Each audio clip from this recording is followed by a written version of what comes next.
Okay, Let's guys, go. we are live for podcast number 2. We had so many beautiful reactions on the first podcast. It was just insane. So we were definitely motivated to do another one. Right? Exactly. I'm so happy. Thank you for the nice introduction, Joseph.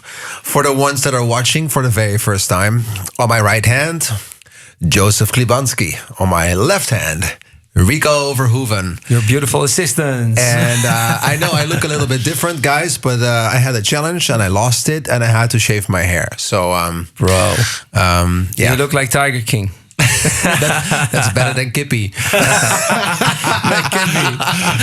Okay, let's get to work, guys. Yeah. Let's get to work. So we have so much to discuss, and I love the feedback. And I put on my Instagram, guys, what do you want us to talk about? Because I always like to be. No, let's say we want to help people. We have a lot of information they don't have. Obviously, we can learn from everyone and they can learn from us. So we have like this open, funny sharing information podcast. So this week we would like to talk about, or this episode we would like to talk about, is luck a factor of success? Is luck a factor of success? So I'm going to ask you It's going to be an guys. interesting one, yeah. Yeah, I think it's going to be. Maybe let's start with Rico. I No, think- because we cannot start yet. Because first we have to address how was your week? Oh. Because we're still in Corona times, so everybody Yeah. is at home, lockdown. Look down. Look down. Because we got news yesterday, Yeah. and they told us that they're going to extend or cancel all the events this summer. So this really affects you, Nick, Yeah. being a DJ. Yeah. And it affects Rico as well because you can't have any fights and stuff.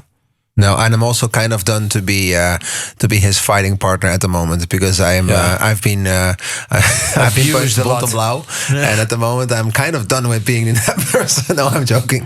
No, it's definitely it's a subject that's affects all of us, and I agree. For Rico and Extend, it's also an interesting time ahead, I think, and for us in the festival and party environment, it's really challenging. I think my dad works at the studio. I'm very lucky to have my dad in the company, and you can feel that there is a certain tension of uncertainty, and we don't really know what's going to happen in the future. But like you said, the Prime Minister of the Netherlands at least said that we don't have any shows here until September 1st, I think. Yeah, and then obviously they're still going to review it. So maybe it's even going to be pushed. Extended. Yeah. But my first question was, because obviously you're my friend and I thought about it, it's like, this is in the Netherlands, but does it mean if, let's say, China wants to book you for a big festival, can you then go? I mean, that's something that I think we just have to wait for because I have no idea how that's going to unfold. It's an interesting question. I don't know, man. What I do know for sure is that in the Netherlands, we are still quite lucky that the government at least tries to do their best to help a little bit with the cost that we all have of all the employees. Yeah. So that is something that really that we're very fortunate with, especially if you have a company with a few employees around, then it's really helpful. But yeah, I mean, the only thing that we can really do is make music, and we do streaming. And the positive side really is, let's not forget that you have time to go over every little aspect in your company and do things and explore things like podcasts. We wouldn't have come up with this, I believe. And the biggest, let's say the biggest share of this comes from you, Joseph. So I appreciate that. But otherwise, we wouldn't have started this. So let's also, shine a light on the upsides, because in these weird times, there are some upsides too. Most definitely. Right? So it's the same for me, We were planning to have a fight or a big event in September. They were at least talking about it. So we don't know what's going to happen. The only thing that is better for me after yesterday's announcement is that pro athletes are allowed to work out again. So that's Really a good go thing. to the gym, you mean? Yeah, to go to the gym, and of course with distance and everything. But the gyms were closed. Yeah. So But you have your own gym, right? How does that work? Yeah, so I have my own environment where I can train. But the good thing is now is my trainer also has his own environment, but still there are also other people coming there. Yeah. And if you really want to train with a trainer, with sparring partners, you're already like breaching what you can do by law. So now, obviously, how can they, put like top athletes down and say you can't even train for months? No, that's interesting because my ex-girlfriend, Daphne Shippers, she is a world champion on the 100 and 200 meters sprint with the Olympic Games. They use, it's really quite weird because there were countries that were able to train for the Olympic Games, and there were countries that were not. So that would be an unfair competition because some countries could have trained and the other ones couldn't. So I talked to her and she was quite happy that the Olympic Games were pushed at the same time, because otherwise it would be an unfair situation there with countries and sprinters that could train for the game and a lot of sprinters that couldn't. So that would be, And even if you have like partners that were sick or were affected or in other places, you couldn't train as effective. So obviously, it's crazy. If you're not in that line of work or that kind of stuff, then you don't even think about those small things. Like even, let's say you want to do a fight in September, but they need to announce it way in advance. They need to book stadiums. They need to sell the tickets, do the promotion. So even if they say, okay, September now, but now they can't even really do their work or get together. So it's just, the trickle-down effect is unbelievable. Okay, so that was our little mini Corona update. But it's always nice to discuss and see, how it's progressed after a week or 2 weeks and see, because this is a very fluid situation. So it's cool to discuss. So this episode, we are going to discuss, is luck a factor of success? And for some crazy reason, sometimes I get messages on Instagram. It's like, hey man, are you really self-made, or do you have like rich parents or something? And every time I'm like baffled. I'm like, why do you think I would have rich parents? Because I'm making art and I'm successful in it. I just don't understand. And then I have the feeling that some people, maybe they get more hope or a better feeling if they would know that I would have rich parents. What is definitely not the case. Because I think it's luck then. Yeah, because then it's like, oh, the guy's lucky because he's not really part of a real economic system. He can just chill. He got the time. He doesn't have stress. He can just make art. And that's obviously a great breeding ground for anyone to have no stress and work. But that is absolutely not the case with all three of us. We don't come from money.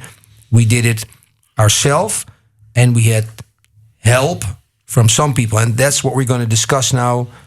Well, this is a very, very good point. And the only thing that I can add real quick next to the conversation is I have a couple of friends, and I'm talking about like people that want to make music and are actually musician. Well, they DJ at least, and they have very, very rich parents. I'm talking like, like quote rich, like really rich. And I feel that they're like, I want to be a DJ, and I want to be up there. I want to be in the DJ Mag, and I want to have hit songs. And a lot of people think that, success is buyable. It's for sale, which there, to an extent, there's definitely an option to buy things off. But like real talent is undeniable different from things that you can buy. So these people, at least I know two in this situation, I will not name any names because that would be unfair. But I know that, they do everything. They'll do everything to get noticed and to get a number one hit song. And they'll buy everything they can, to make that happen. But still, they're not up there. So what I'm trying to get at is success is not always for sale. There's a big point of talent. And there's so many discussions about, oh, he's so talented and he got everything. And for example, in what I do is like, oh, some people they enter the gym, you show them something, and they just copy it exactly. Like you think, what? This is crazy. I've been working this for years. But the problem with that is we are born with talent. Yeah. So everybody has a certain talent in their life, and you're born with that. But with talent, you can only go to a certain extent, because at a certain point, hard work will pass talent. If talent doesn't work, it's gonna stay at a certain level. This is what they say about Ronaldo and Messi. They say like Ronaldo is the trained, like the best a human can get because of training, and Messi has an unreal talent and is out of this world. Like they'll say like Ronaldo is the maximum trained human that you can actually be as a soccer player, and Messi has a talent that he's born with, and he does things that are actually not possible. So that is a difference, between in this case. I know this is a discussion in the soccer world a lot, in the football world, as we would say. But that's the difference between luck only, and I don't want to say luck, but talent, really, and hard work. But the combination of both can achieve achieve greatness. But let's talk about those two, because then you are talking about talent in a crazy extent. Messi is like crazy really talent, special, crazy talented stuff. But a lot of talented people just do not make it.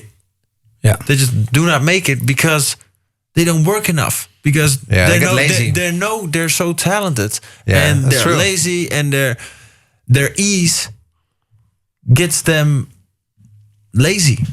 So at a certain point, they'll never make it because their mindset is not there. That's true. And then the people that just are not so talented but work hard, they'll get there.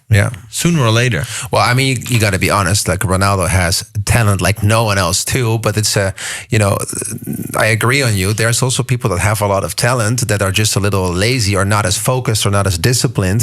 So they'll just rely on. This is now talent, and obviously people are born with that. But the topic is actually luck, and where does luck come into factor? Right. And for me, just to highlight that is that I want to be an artist. I did it by myself. My parents didn't say, "Hey, you should be an artist." I just did it by myself. I found a passion for it, and I did it. And then I was reflecting before this podcast, like, what is the lucky part in my life? And then I can honestly say the lucky part is that I have a family, and this has got nothing to do with money. This has got to do with passion. My family became passionate about my career, and they all have, because I work with both my parents, my brother and his wife, and this is separate from my team. And they all have a specific skill that is very useful for the business we're in, the business side of that. So I am the biggest drive because I started by myself, crazy passionate. I have the talent to do things, and I know there are people that can sculpt better. There are people that can paint better, probably do everything better, and this is a good point, is that we're talking about the full package. So it is talent, drive, being passionate, and building a team with your enthusiasm around you to help you realize your goals. So my luck was in having a family that was willing to come on board and follow my journey, and they happen to be good at one of the points. So, I would not forget either that you have a real good fundament with your family, like a warm family that was taking care of you, because that's also something that not everyone has, like a warm, like a good fundament, so that you can actually develop yourself, your brain. And there's people that have to fight every day to survive and to get food on the table, and they don't have a good relationship with their parents, maybe with their brother, maybe don't have any siblings. So that is even before that, I would say, like you have a very good fundament of to be raised as a creative and to get the space also, to develop yourself. That's why let's use the word search there for help. I asked my family, "Hey, listening, it's going well. It's going crazy. Can you help me?" So number one, you're open. You have an open character. You like to get advice. If you're very stubborn, people don't like to work with you. You yourself don't ask for advice. So obviously I have many flaws, but I like to work with people and build a team and all that kind of stuff. So it is. The family is fundamental, but you can also build an external team. It doesn't have to be family. Family. In most cases, it's not family. Well, I was very touched by the story that Rico told the other day, where my parents were accidentally at the same time at my house. So we decided to do a quick, we were with the three of us to do some food, So I had the green egg on, and he told a story about function that his dad had in his career and his life, and I was really impressed by the dynamics of that, and the importance, but also the struggle sometimes you can have with family, and how you can. That was really, I think the three of us are very lucky to have known and to have been working with family, because it still is. But was that, Rico, for you? Do you see that as luck, that it shaped you? And is it luck? I don't know. So the first 6-7 years of my life, I grew up with my mother. But my mother was addicted to alcohol, used drugs. So at a certain point, she sent me off to my dad. So I saw my dad like every 2 weeks. And then she sent me away to my dad. And was that luck? I don't know. I don't know if that was luck. Because your dad was already doing... My dad was already... He's kickboxing. Been doing martial arts. Since he was younger. So he's been doing it since forever. But back then, when I started living with him, he started teaching. People started asking him, why don't you teach kickboxing or whatever? It's like, yeah, why not? So that's when he started teaching. And from the moment he started teaching, he took me to the gym. And that's how it started. So is that luck? I don't know. I think it's luck. I am lucky that back then my mother made the choice to not raise me, because I have no clue where I would be today if that would be the case. Right. Yeah. So because that environment wasn't healthy.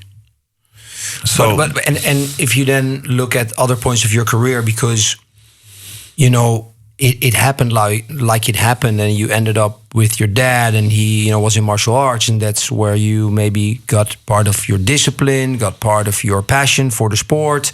But then once you do that and you start competing, it's because you love the feeling of maybe competing or whatever, and then you start maybe breaking through. Because where I want to get at with this episode is that people want to find something in one of our stories that they can recognize themselves in, that they can see their part of their journey and say, I'm going to latch on to that part, and this is going to help me get that Lego block they're missing. For me, it was... for me, it was like at a certain point, because every time I stepped into the ring, and of course you have your team and everything, but when you're there, it's, I think, the most lonely spot in the world you can be, because you're there. It's like the gladiators.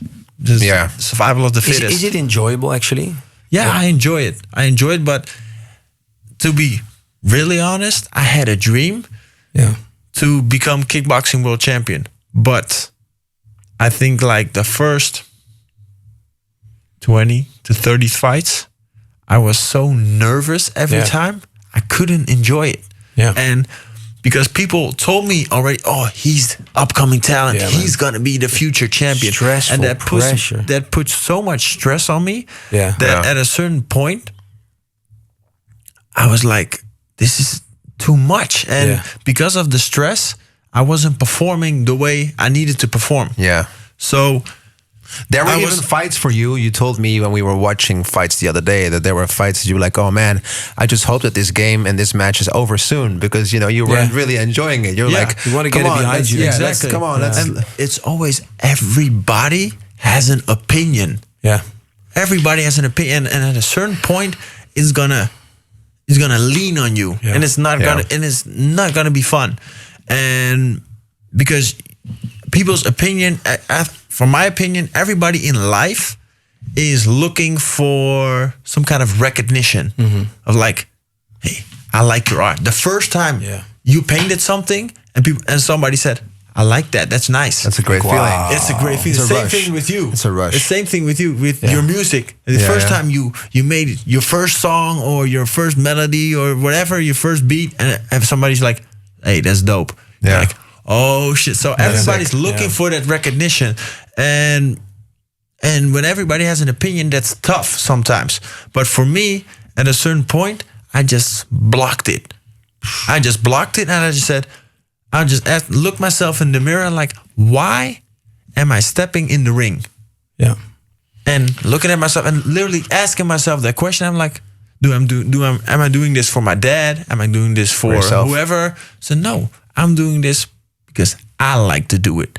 And if I'm not knocking people out, I'm not knocking people out. I don't care because that's I'm part enjoying, of I'm the enjoying criticism. it. Maybe also get addicted. Maybe also get addicted to the rush out of winning a game, or the rush out of when you're being in the spotlights and you have that tension. Like for me, I'm not necessarily always addicted to DJing, because if you DJ so much, some things go, like as we would say, on automatic pilot, which means like it just happens. But you enjoy the rush that brings the excitement to the table. Most definitely. Every show. Yeah. That's actually the rush. And if the people enjoy it, and if you see the people go wild, that's what makes you enjoy it. Because if I play a set here alone, I don't enjoy it. No. I need a certain reaction. To get that energy back. I had an interview with Mike Tyson, and that was crazy because we just like had a talk like this, and this was the way of the interview went. So he said like, "Oh, when I get into a fight, I really had the thought of I'm gonna murder this guy. I'm gonna murder." Like, what kind of feeling do you have when you get into a fight, when you walk the stage and get to the ring? And I said, I never used drugs, so I can't explain the feeling. I said, but I think it's like a shot of heroin, because right before I get on the catwalk, I'm sometimes in my mind, I think like, why am I giving myself this much stress? Yeah, man. Yeah. Because the peak stress you can have as a human exactly. is that fight mode. Yeah. You know you're going to war with another trained killer. It's insane, the mindset of a fighter. I know. It's ridiculous. So then I said, but the moment when I step on that catwalk, said I'm there. I'm like, yeah, exactly. Oh, This is the moment. This is the feeling I want to have. This is exactly this moment. This is why I do it. And it said, I think it's a shot of heroin. And what this guy said was crazy. He said like, I used all drugs. He said there is no feeling like the adrenaline that goes to your body at that. You can't buy it. It's You can't buy it. crazy. You have to earn it, man. You have to earn it. I remember when I was at the fight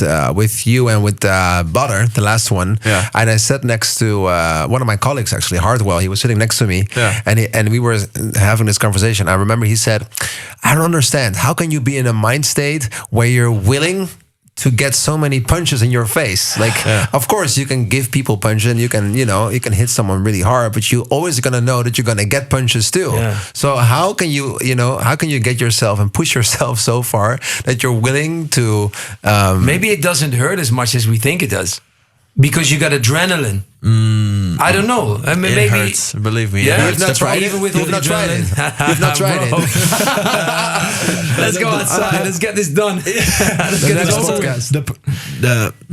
Wait. Let me say just. I'll tell you like this. Like, the problem is in the beginning when you're so nervous, you get into a fight.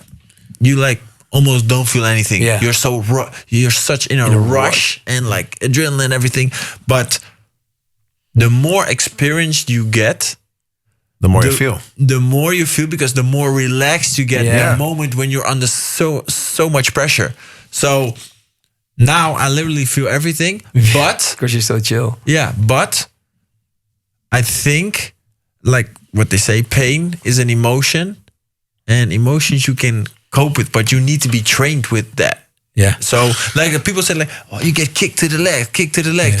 That hurts for a normal person. That hurt. I know. I said it hurts. To me, it hurts as well. But I know how to cope with that in my mind. Like, hey, it hurts. Yeah. But that's that feeling again. We got it a million times. You block the signal. Exactly. You feel the signal, but you don't let it decide. Yeah, you just block it up. Yeah. You don't stop there. No, that makes a lot of sense. That's the same as with if the cortisol, which is the hormone that causes the stress to peak so much. If the cortisol drops, you start to feel more. That's just how it works. Yeah. So that makes perfect sense. But my question to you would be, to get back to the subject that Joseph started, would be, would you have been a kickboxer, you think, if your dad wouldn't have introduced it to you? No, don't think so.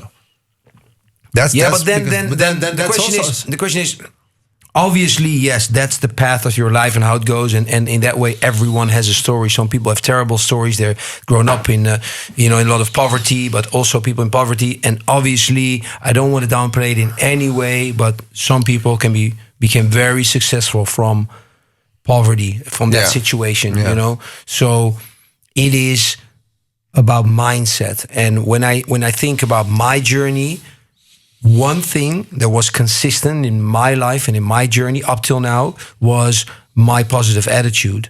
And that's something I want to, you know, give as a takeaway to the people that listen. Is like, if you're positive, you attract people, because people like to be with other people that give them a great feeling. And it's not a fake thing. Make that part of your DNA. And that's something we have in common and our friends have in common. Yeah. Don't be someone that when you leave, people think like he sucked away all the energy. No, he brought me something. Yeah. You're open to it. And it's a law of attraction that you're describing too, I think. Yeah, but that law of attraction in a way is like made as if it's like a mystical thing, but it's actually... It's real. No, it's real. It's actually not so mystical as people think. No, I think for me personally, I think it's something the universe decided.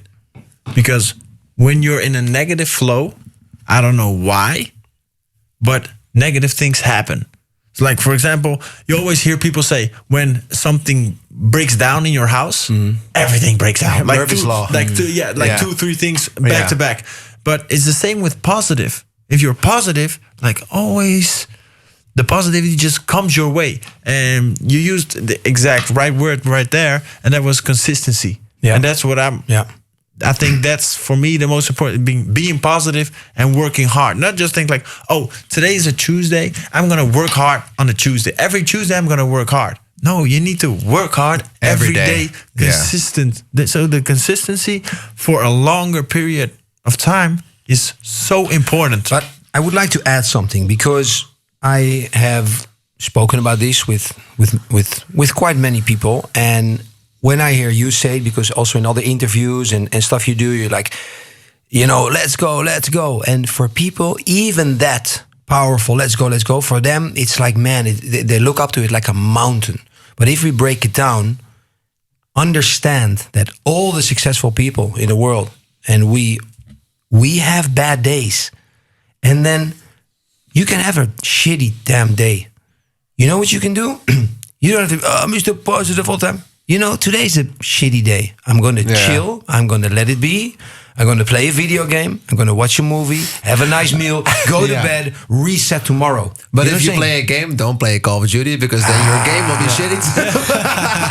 And then you're going to be so messed up after that. Yeah. But it's not always good. And creating luck. And actually now we're going to, like, being lucky. No, you can create luck. If you're open, you meet great people. If you meet great people, you have conversations. If you have conversations, you tell them what you're working on. Yeah. And then they say, oh, really? You're working on a new website? You know what? A friend of mine builds websites. Yeah. He does internet marketing. I'm going to hook you guys up. And you're like, whoa, man, I'm so lucky. I met this guy. You're not lucky. You're open. You attract people. You talk. Okay, so now this is a really good point. I have this thing in my mind for a while, and I had this conversation with a couple of people. We all know, at least the three of us know quite much the same people, because, you know, we've been in this industry for a while. We know each other for a while. If you look at luck, and if you look at talent, and if you look at a couple of different aspects in your life, let's take a Formula One driver like Max Verstappen. He is amazingly talented. That he proven that on track, consistently. But how many people get the chance? To drive a car in the first place and have a dad that's so dedicated and it has the financial resources to supply. Like if you look at Messi, millions of people can play football because it doesn't cost anything. But how many people can get the chance that he gets? Now he has the talent and he has the consistency and he's an amazingly hardworking person. I think we all agree on that. But how many people get the chance? Now that is a point for me. Like, you know, is that luck? Do you attract such thing? I fully agree that that type of luck existed. There are some people, through their parents or whatever, they end up in a position and they're talented or they look good or whatever. And I mean, maybe the Kardashians or whatever, like you have maybe Kim Kardashian created the Kardashian brand and she was a friend of Paris Hilton. And now the whole freaking family and the younger sisters are famous, build off that brand. Yes, that really does exist. You know that Kim Kardashian was Paris' assistant. I know. And then you see pictures. You see people pushing her away. Yeah, wanting a picture of Paris Hilton. Can you believe that? And now this whole family are like monsters in business and stuff. But insane. For me, it's like we're actually giving this information for the other 99% of people that are not in that Max Verstappen. I don't know his story well, so I don't want to say. No, me neither. He but works his ass off. No. But I'm trying to say is like when we're talking about this topic, we've had multiple examples here. Yeah. So where does luck come into place, and how much being at the right place at the right time? I don't know. It's just is it being lucky, or sometimes the universe provides. Yeah, but what you say is correct. Right place, right time. But that again, in a way, is this like mystical things. Right place, right time. When we say those type of like quotes, one-liners, we have to break them down for ourselves and for other people. And what does it mean? Luck is when preparation meets opportunity. Yeah. So you've done your work, you've trained your ass off, then all of a sudden, you made YouTube videos and shit, so you get the call of this kickboxing organization or whatever it is. They call you, we got to fight for you. Mm-hmm. Then you come and perform. But that's not luck anymore. You're the man. So it is when preparation meets opportunity, that's when amazing stuff. So if you do your work and you're always prepared, and you tell people what you want and not afraid, you said, I'm going to be the champ. I said, I want to be the biggest artist. You said, I want to be the biggest, or whatever you said, but doesn't matter. And then when opportunity comes, you're ready. And that's what it's about. When I was making music in my bedroom, because that used to be my studio, my parents' place, my bedroom, I made tons of records, like tons of records. And I sent them to labels all the time. Like, so many big labels. Most of them didn't even reply. You know what I mean? And I still thought, I'm going to keep sending it. Nobody gave me any sort of accomplishment or any sort of compliment back acknowledgement then. That I made something cool. I was like, this hypes me up myself. And I've been sending those demos for 2 years. Uploading to SoundCloud, no reply here, no reply. And there were some people to keep going on Party Flock, and maybe there were some forums that people reacted on my songs, but all those labels never replied until one day. A guy named Matt Skills of Greg Asalto's label, G-Rex back then, replied, I might want to sign this song. And that was the moment that all those 2 years has been worth it. To work my ass off on a daily basis in the studio, because that moment was created out of passion and out of dedication to what I wanted to be. Of course, we need to be dedicated, but that's the thing. Like, we're successful now, and still, because we're successful, doesn't mean we do not fail. We fail daily on a daily basis. Look at Rico's Call of Duty skills. He fails on a daily basis. I'm still failing every day. And this is a fun fact, Rico told, this is my moment of shine. You really gonna drop it? So Rico said, hey brother, you will love this game, man. You should play Call of Duty. I'm like, yeah, you know what? Back in the day when I was Lil Jojo, Lil Jojo Vegas as they call me, I played some video games. So I was like, let me try this. And Rico brought me in. He's the big master and stuff. Like yesterday, we went online and we played with the boys. And I had 4 kills in this game, and Rico had 1 kill. All right, and I said, Rico, this is the moment where the apprentice surpasses the master. But best day of my life. But let's go back to what you said like 2 minutes ago. I had an off day, okay? It happens. It happens, all right? When preparation meets opportunity, tonight is going to be your night, my brother. Down tonight, I know. But let's stand still that we have to appreciate the fact that Rico yesterday found the button to stand up. Because everybody spawns, just standing up, but Rico spawns on his belly. I'm pretty sure.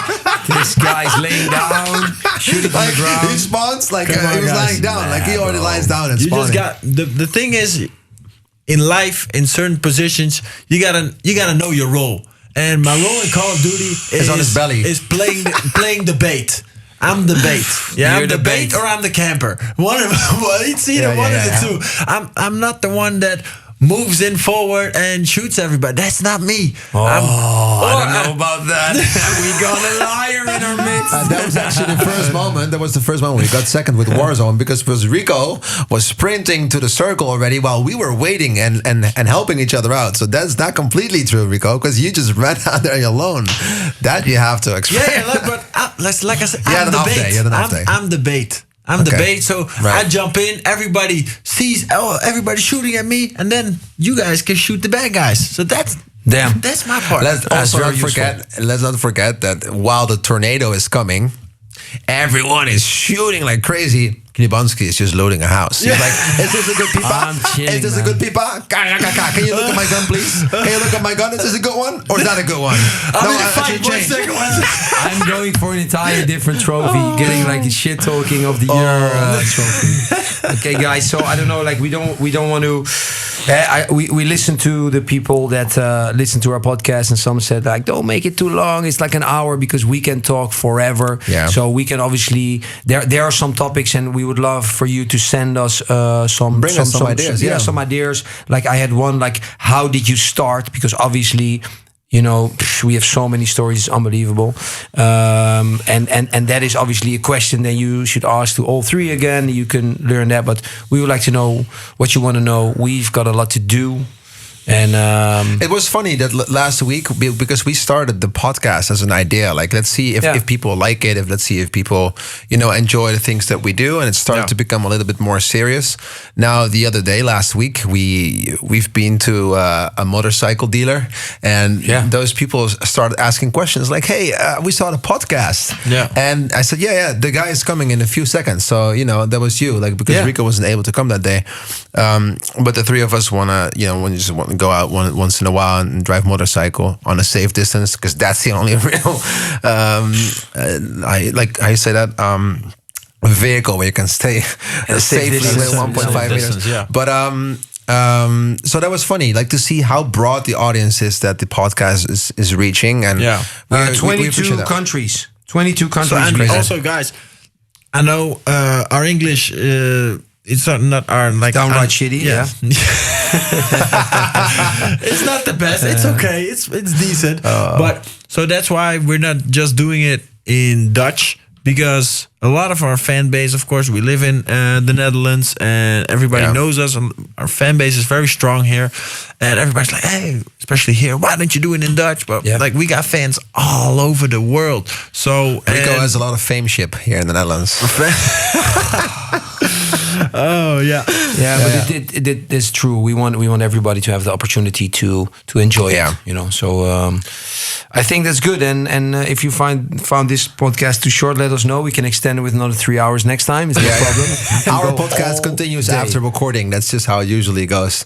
But don't forget, guys, if you enjoy what we do, let us know if there's any other subjects. Maybe you can subscribe to our podcast on Spotify, maybe on YouTube too. That'd be great, because this way we can create a community and maybe a movement of subjects that we can talk about, and just love influence. We're just positive when people. Corona is over, we're going to do some podcasts from some crazy locations. We're going to go to Monaco, sit on the balcony, sipping cocktails, do it there. We're going to go to Africa, sit in a tent, do it there. Does everybody see the passion? We're talking about cocktails. Baby, I'm so ready to get back.